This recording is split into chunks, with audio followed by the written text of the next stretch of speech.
Hi, my name is Macy Brunette. And I'm Aubrey Rillington, and today we're going to be informing you about electrocardiograms. So what is an electrocardiogram? An electrocardiogram is a procedure used to record electrical signals by using leads and electrodes to assess the patient's heart activity as well as identifying potentially life-threatening arrhythmias. So, to start, in order to understand the EKG, you're going to need to know the fundamentals of the anatomy of the heart. Obviously, because an EKG is a cardiac procedure. So, to start, the blood flows in through either the superior or inferior vena cavas, just depending on if that blood is from the upper or lower extremities of your body. From those vena cavas, it goes into the right atrium. Through that right atrium, it goes through the tricuspid valve. From the tricuspid valve, it goes into the right ventricles.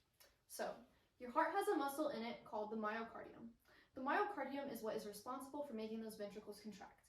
The ventricles contract, pushing that blood through the pulmonary valve into that pulmonary artery, and then through the pulmonary artery, it takes that deoxygenated blood into the lungs to get oxygenated.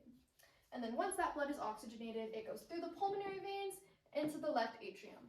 From that left atrium, it'll go through the mitral valve into that left ventricle. And then this is where the second contraction of the myocardium happens. That myocardium contracts, pushing the blood through the aortic valve into the aorta, and then the aorta distributes that blood throughout the rest of the body. So, how do you understand an EKG strip? So, an EKG strip is built up of 5 essential components. With these 5, you will have a healthy cardiovascular health.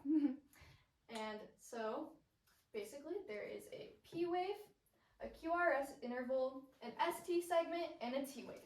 So, that P wave represents the electrical impulses in the atrium, and then that QRST interval just represents those ventricles contracting. I like to think of it like an upside down V for ventricles. Anywho, then you have that ST segment, which is basically that pause between beats. And then the T wave just represents the repolarizations of the ventricles so that your heart can begin another healthy beat.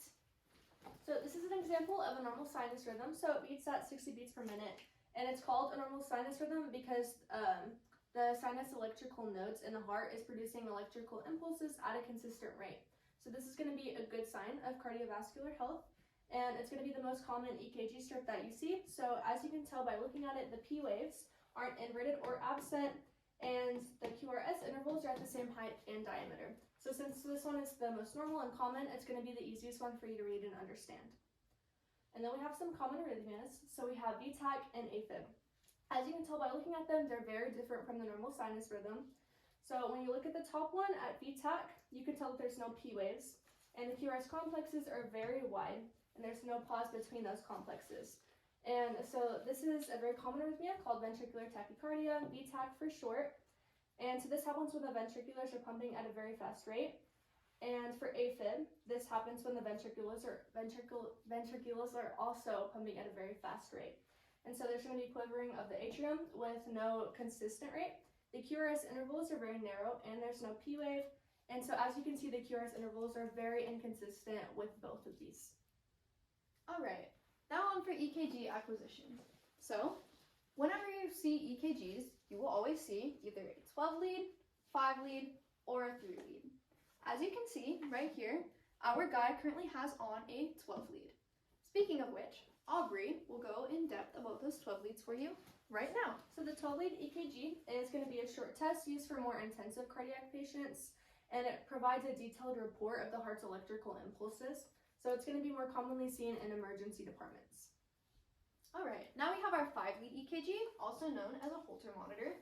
Typically, your 5 lead EKG will be used on telemetry patients, which is essentially just patients that need their heart monitored for an extended period of time. And there's also one more kind of telemetry EKG. We also have 3 lead EKGs. These are also going to be used for a telemetry, and it just provides a slightly less detailed of a 5 lead EKG. All right, to conclude, now that you know about the anatomy of the heart, the PQRST intervals, acquisition, and a normal sinus rhythm, now you should have an understanding of the basic fundamentals of electrocardiograms. And these are citations for our pictures included in our presentation. Thank you.